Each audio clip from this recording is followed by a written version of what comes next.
Hello అందరికీ. ఎంతో రుచిగా ఉండే బ్రేక్ఫాస్ట్ ఐటెం సేమియా ఉప్మా పొడి పొడిగా టేస్టీగా ఎలా ప్రిపేర్ చేసుకోవాలో ఈరోజు మీకు చూపించబోతున్నాను. ప్రిపరేషన్లోకి వెళ్దామా? ముందుగా దీనికోసం 2 కప్స్ సేమియా తీసుకుంటున్నాను. నేను చూపిస్తున్న కప్తో 2 కప్స్ సేమియా తీసుకోవాలి. ఇప్పుడు స్టవ్ మీద గిన్నె పెట్టి కొంచెం నెయ్యి కొంచెం ఆయిల్ వేసుకొని సేమియాను వేసి వేయించుకోవాలి.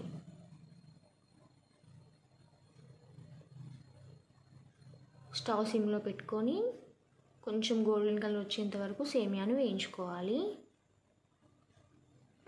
నా ఛానల్ని ఫస్ట్ టైం చూస్తున్నట్టయితే సబ్స్క్రైబ్ చేసుకోండి.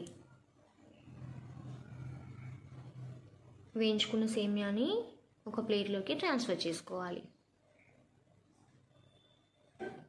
ఇప్పుడు స్టవ్ మీద గిన్నె పెట్టి కొన్ని వాటర్ వేసుకొని వాటర్ బాయిల్ అవుతున్నప్పుడు ముందుగా వేయించుకున్న సేమియాను వేసుకొని ఒక 5 మినిట్స్ ఉడకబెట్టుకోవాలి. మెత్తగా ఉడకనివ్వద్దు. జస్ట్ నేను చూపిస్తున్న విధంగా సేమియా బ్రేక్ అవుతే సరిపోతుంది. ఎక్స్ట్రా వాటర్ ఉంటే డ్రైన్ చేసుకోవాలి.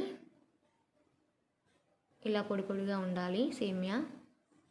ఇప్పుడు స్టవ్ మీద వెడల్పాటి గిన్నె తీసుకొని 2 టేబుల్ స్పూన్స్ ఆయిల్ వేసుకొని కట్ చేసి పెట్టుకున్న పచ్చిమిర్చి, పల్లీలు, కట్ చేసిన ఆనియన్ వేసుకొని కొంచెం శనగపప్పు వేసి మిక్స్ చేసుకోవాలి.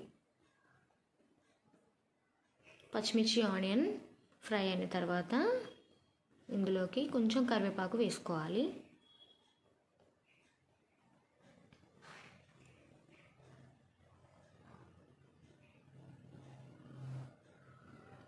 తర్వాత 1 టీ స్పూన్ జీలకర్ర, 1 టీ స్పూన్ పసుపు వేసుకోవాలి.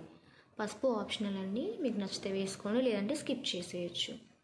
తర్వాత కొంచెం కొత్తిమీర వేసుకొని ఒకసారి మిక్స్ చేసుకోవాలి.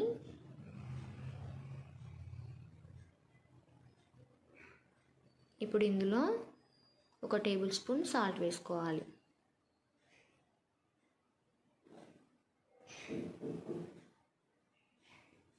ఒకసారి మిక్స్ చేసుకోవాలి. ఇందులో ఇప్పుడు సేమియాను వేసుకొని ఒకసారి మిక్స్ చేసుకోవాలి.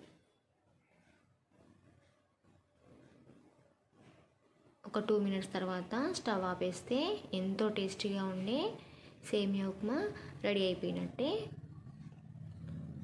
ఇప్పుడు సర్వింగ్ బౌల్లోకి తీసేసుకోవడమే. చాలా టేస్టీగా ఉంటుంది. ఒకసారి ట్రై చేయండి.